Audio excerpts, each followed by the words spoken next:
Beautiful, beautiful mustache right here. This mustache is new. I grew it out because I was going for like a sexy Tom Selleck look.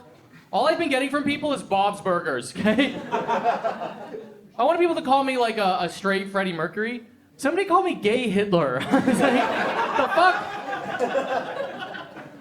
Nice to meet you all. My name's Madison. Yes, it's a girl's name. I know that because I got made fun of relentlessly growing up for having a girl's name. And normally if you don't like your first name, you go by your last name. My last name's Cassaday. Also a girl's name, okay? So I just got used to the idea, like, screw it, I have the wrong gendered name, you know? I'm so used to having the wrong gendered name, if I were to transition to a woman, I'd change my name to Michael, you know? Because I'm just used to the confusion, okay? For example, you should see the look of disappointment on every Uber driver's face when I get in. Right? Because they're so excited to hit on Madison, you know? You picture Madison, what do you picture? Like a hot, you know, bitchy white girl, you know? And instead they get a hot, bitchy white guy. Nah. Guys, I was a tour guide in Toronto for a long time. Tough gig, right? Because you want to get people excited. And if I was a tour guide in like Rome, I could be like, this is the oldest church in the world, right? But in Toronto, I had to say things like, this is the largest clock tower in southern Ontario. Right? Which means we got bested by a clock tower in northern Ontario, the part of Ontario with like 10 people, right? Like imagine this, imagine you're fucking a woman. You're like, yeah, it's the best dick you ever had. And she's like, oh yeah, that's the best dick I've ever had in southern Ontario. There's this big rock in Yorkville. It's this big granite rock they brought in from northern Ontario. And I try to get people excited, right? With this rock in the park. I go, this granite rock is over 1 billion years old. And this 12-year-old kid went, why are you bragging? All rocks are that old. I was like, shit. Normally you have to push back. You have to keep your, like, you know, authority as a tour guide, but I was terrified to stand up to him because, like, no one knows rocks better than 12-year-old boys, you know? I love Toronto. My Blue Jays fan here. My only problem with the Toronto Blue Jays is I hate that they're called the Blue Jays, right? I've lived in Toronto my whole life. I've never actually seen a Blue Jay, like the bird, you know? A team name should reflect our city. I really have it. A team name should reflect our city. We should be the Toronto Pigeons, right? Right? A team name should reflect like what we are as a city, like what I see every day. The Toronto Asians, like the. No, we should be the Toronto Browns, right? Why don't you? Yeah, I don't know why. No, like I like the Edmonton Oilers because Edmonton is an oil town, so the Oilers, that makes sense, right? Ottawa Senator, it's the capital. There's senators there, that makes sense. Buffalo Bills, there's definitely a few guys named Bill there. You know, there's. Why are we the Toronto Raptors? Right? I've never seen a dinosaur in this town. The reason why we're called the Toronto Raptors is true. When the team came out, they did a vote, and you know what movie had just been released? Jurassic Park, yeah. So depending on whatever movie came out, that would have been our team name. Guys, we could have been the Toronto Minions, okay? What if Brokeback Mountain came out? We would have been the Toronto Gays, you know? I've seen more gays in this city than dinosaurs. Now, I don't know anything about sports. I really don't. Like, my favorite part of every sporting event is the singing of the American national anthem. I love it because it's such a difficult song to sing, and I love to see people crush it or do what Fergie did that one time. Like, I really... Because it's very difficult to sing for two reasons. Number one, it has a 2-octave range, and number two, the lyrics are notoriously difficult to remember, right? Oh, say, can you see, by the dawn's early light, what so proudly we stand at the twilight's last gleaming. What are you talking about? What? People are mad Bad Bunny didn't sing English? Yo, that's not English, okay? What the hell does spangle mean? No American has ever used the word spangle in a sentence. The only time I've ever heard spangle used in a sentence, this is true, I was dating an Australian girl, and she went, yes, spangle all over me.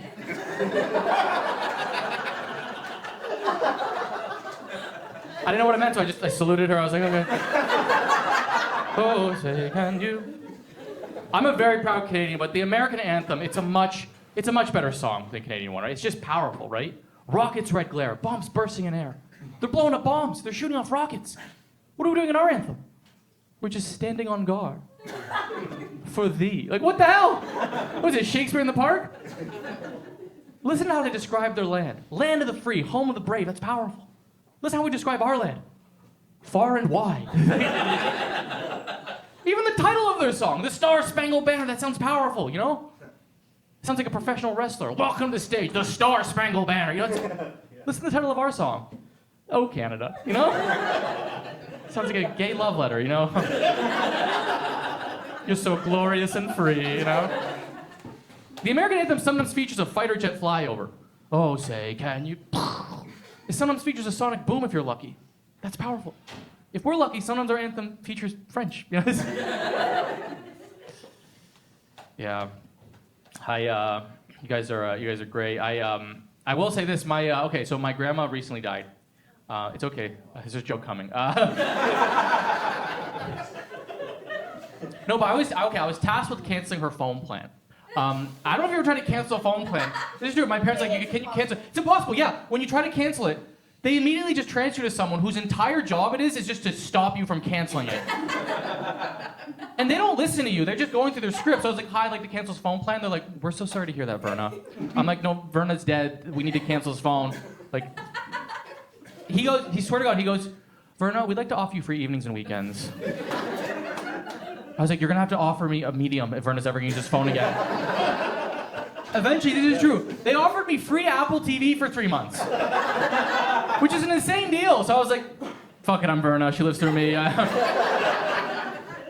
I didn't know if you try to cancel, they offer you free stuff, so I tried it with my phone company. I called them. It's like, I'd like to cancel his phone. They just went, okay. Like, they called my bluff, and I was like, no, aren't you gonna offer me free stuff to keep the phone plan? They're like, I just canceled. I'm like, shit. Yeah, well. That's so funny. You guys seemed more sad about me losing my phone plan than my grandma dying, but it's okay. That's okay. She lives through me. Yeah, you guys are a very good crowd. They're not always good. Like, I get very frustrated as a comedian when I'm on airplanes. I don't know if you guys notice this, but pilots always get the biggest laughs for the lamest jokes. It drives me insane. Last time I was on an airplane, the pilot goes, we're heading back to Toronto, home of the 1967 Stanley Cup winners, the Toronto Maple Leafs. And the guy next to me was like, he went there, right? It's like, he went there. The Leafs suck, that's not going there. I've done jokes about school shooters I would crush, like that's going there. I work really hard to make really tough crowds laugh. And this pilot's just like, it's gonna be 6 degrees, or I hope you pack your bathing suit. This guy's like, where'd this motherfucker come from? I was like, what the fuck? This motherfucker, the cockpit, what are you talking about? I've never seen a crowd this hot before, so I was like, fuck it, I wanna get in front of him. I wanna follow the pilot. I wanna get in front of this crowd, you know? So I was like, once he was done his announcement, I did my 5-minute routine on how hard it is to get laid in front of my section of the cabin. Like literally just like this size, like just little. I learned something though. When you tell jokes of how hard it is to get laid outside of the context of a comedy show, it doesn't sound like stand-up comedy. It sounds like a manifesto, okay? They were like, oh, this guy's so funny. Like, somebody fucked this incel before he crashes the plane, you know? I'm just up there being like, what's wrong with these women? Why won't they text back, you know? They're like, oh, God. Oh, God. I'll just say this, guys, and as you know, dealt with a lot of addictions in my life, but the most expensive addiction I ever had was strip clubs. This is true. Yeah. And the strippers that made the most money weren't the hottest. They were the scariest. They're gangsters. First time I'm at a strip club, I go in, I get a lap dance, and I come in my pants. Yeah. I know, right? Don't worry, I was very young. This was last week. And no, but this is true. And she goes, so it happens, and she goes, did you just bust a nut? She's like screaming at me. I go, what? I didn't know this term. Right? I go, what? She goes, you need to give me $500 right now. I'm gonna tell everyone you just busted a nut. Right? So I go to the ATM, nut still busted in me, and they won't release the funds because it looks suspicious. So she just call the bank. So I call the bank.